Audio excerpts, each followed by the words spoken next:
मकान होना, ज़मीन होना, ये बहुत बड़ी बात मानी जाती है। तो दिल्ली के सबसे महंगे इलाके के न्यू फ्रेंड्स कॉलोनी का मकान D1088, जहाँ पिछले दिनों तेजस्वी यादव जहाँ अपनी पत्नी के साथ रह रहे हैं, वहाँ पर ईडी ने पूछताछ की थी और मकान इस समय काफ़ी चर्चा में है। और कल मैंने एक कंपनी का जिक्र किया था, AK इन्फोसिस्टम प्राइवेट लिमिटेड। आज एक दूसरी कंपनी का मैं जिक्र कर रहा हूँ जिसका नाम है AB एक्सपोर्ट्स प्राइवेट लिमिटेड। आवाज़ कम करो, आवाज़ कम करो। AB एक्सपोर्ट्स प्राइवेट लिमिटेड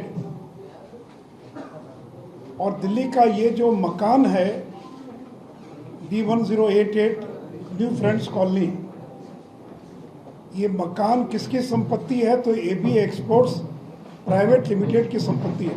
टक टक आवाज क्यों आ रहा? जो D1088 मकान है जिसका कल मैंने जिक्र किया था, ये मकान दो कंपनियों का मुख्यालय है।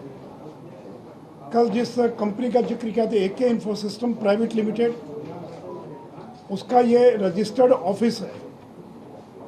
लेकिन ये मकान किसकी संपत्ति है? तो AB एक्सपोर्ट्स प्राइवेट लिमिटेड, ये AB एक्सपोर्ट्स प्राइवेट लिमिटेड, इसकी ये संपत्ति है D1088 ये मकान। और AB एक्सपोर्ट्स के मालिक कौन है? तो राज्य के उप मुख्यमंत्री श्री तेजस्वी प्रसाद यादव। तो यानी D1088 मकान जिसकी आज कीमत 150 करोड़ रुपये से ज़्यादा है, उसके मालिक हैं बिहार के उप मुख्यमंत्री श्री तेजस्वी प्रसाद यादव। मित्रों, तेजस्वी यादव ने न तो कभी नौकरी की, न कभी व्यापार किया, पढ़ाई भी पूरा नहीं कर पाए, क्रिकेट में भी फेल कर गए और कोई पुश्तैनी संपत्ति भी नहीं उनके पास। एक होता है कि बड़े जमींदार के बेटे हैं, कोई टाटा बिरला के बेटे हैं, तो कोई पुश्तैनी संपत्ति भी नहीं उनके पास। उसके बावजूद वो 150 करोड़ की संपत्ति के मालिक बन गए। और इस 150 करोड़ की संपत्ति कितने रुपए में हासिल किया उन्होंने? तो केवल 4 लाख रुपए में, केवल 4 लाख रुपए में, और ये उसके मालिक बन गए। और ये भी जो AB एक्सपोर्ट्स है, इस कंपनी का कोई टर्नओवर नहीं है, इस कंपनी में कोई व्यापार नहीं होता है। आखिर कोई कंपनी क्यों बनती है? व्यापार करने के लिए। कोई उसका मुनाफा होता होगा, टर्नओवर होता होगा, लेकिन इस कंपनी का न तो कोई टर्नओवर है, न यह कंपनी कोई व्यापार करती है, और न ही कोई कर्मचारी इसमें काम करता है। तो यानी ऐसी कंपनी है जिसमें न कोई कर्मचारी है, न कोई व्यापार होता है, न कोई टर्नओवर है। और इस कंपनी ने केवल एक ही काम किया जब से कंपनी बनी, तेजस्वी यादव के लिए संपत्ति खरीदने का काम, ये एकमात्र काम इस कंपनी ने किया है। अब आप पूछेंगे 4 लाख में इसके मालिक कैसे बन गए? तो कल भी मैंने आपको बताया था कि शेयर होल्डिंग होती है। कंपनी का मालिक वही होता है जिसके पास कंपनी के शेयर्स होते हैं, और जिसके पास जितना ज़्यादा शेयर होगा वो इतना बड़ा हिस्सेदार हो जाएगा उस कंपनी का। तो इस AB एक्सपोर्ट्स प्राइवेट लिमिटेड में 97% शेयर है तेजस्वी प्रसाद यादव का, 97%। और ये 97% शेयर कितने में खरीदा उन्होंने? तो केवल 4 लाख रुपए में इस कंपनी का 97% शेयर उन्होंने खरीद लिया। और लालू जी की एक बेटी है चंदा यादव, और चंदा यादव ने 7,000 रुपया खर्च कर, पूंजी लगाकर, बाकी बचे 7,000, 3% शेयर या 7,000 शेयर खरीद लिया। यानी आज इस कंपनी में 97% शेयर होल्डिंग तेजस्वी यादव की है और 3% शेयर होल्डिंग ये चंदा यादव की है। यानी AB एक्सपोर्ट्स प्राइवेट लिमिटेड जिसमें न कोई कर्मचारी है, न कोई व्यापार है, न कोई टर्नओवर है, और जो 1996 में स्थापित हुई और उसने अपने पूरे कार्यकाल में एक ही काम किया, वो काम किया तेजस्वी यादव के लिए मकान खरीदने का काम। और शुरू में इस कंपनी में तेजस्वी यादव, तेज प्रताप यादव, चंदा यादव और रागिनी लालू इस कंपनी के डायरेक्टर थे। तो डायरेक्टर कोई बन सकता, लेकिन शेयर होल्डर हर कोई नहीं बन सकता। जो शेयर खरीदेगा वही शेयर होल्डर बनेगा। लेकिन इस कंपनी का डायरेक्टर भी थे लालू के परिवार के लोग, तेजस्वी, तेज प्रताप, चंदा, रागिनी, और शेयर होल्डिंग तो उन दोनों के पास थी, जो 100% शेयर होल्डिंग थी। वर्तमान में उस कंपनी की डायरेक्टर है रागिनी लालू, जो लालू जी की एक और बेटी, चौथी या पांचवी बेटी, उसकी डायरेक्टर है।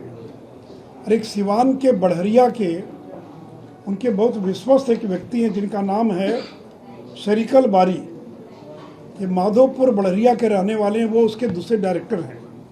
यानी 2 लोग इसके डायरेक्टर हैं और 2 लोग इसके शेयर होल्डर हैं। अब सवाल ये पैदा होता है कि ये जो D1088 का जो आलीशान मकान है, इसको खरीदा कैसे गया, पैसा कहाँ से आया? तो 2007-8 में 5 करोड़ रुपए में इस मकान को जमीन सहित खरीदा गया। पैसा कहाँ से आया? तो बॉम्बे के 5 हीरे के व्यापारियों ने 1-1 करोड़ रुपया उस कंपनी को लोन दिया,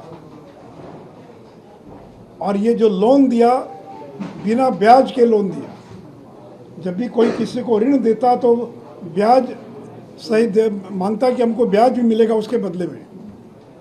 तो मुंबई के 5 हीरे और हीरे जवाहरात, सोना चांदी का काम करने वाले व्यापारियों ने इस कंपनी को 1-1 करोड़ रुपया इंटरेस्ट फ्री लोन के रूप में देने का काम किया।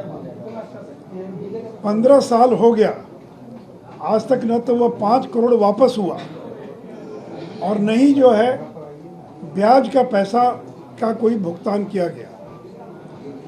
और 7-8 में इसी 5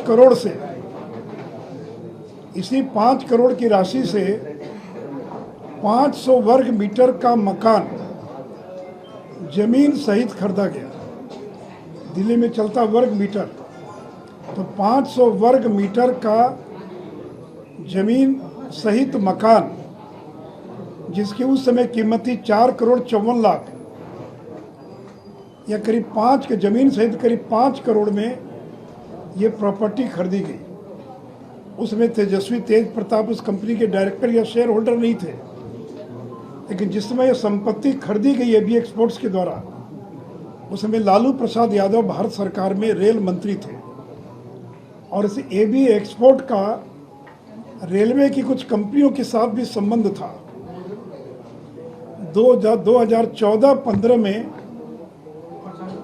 पुराने मकान को तोड़कर और नया मकान बनाया गया, और इस नए मकान को बनाने में तेजस्वी यादव ने 4 करोड़ 10 लाख रुपया कर्जा दिया,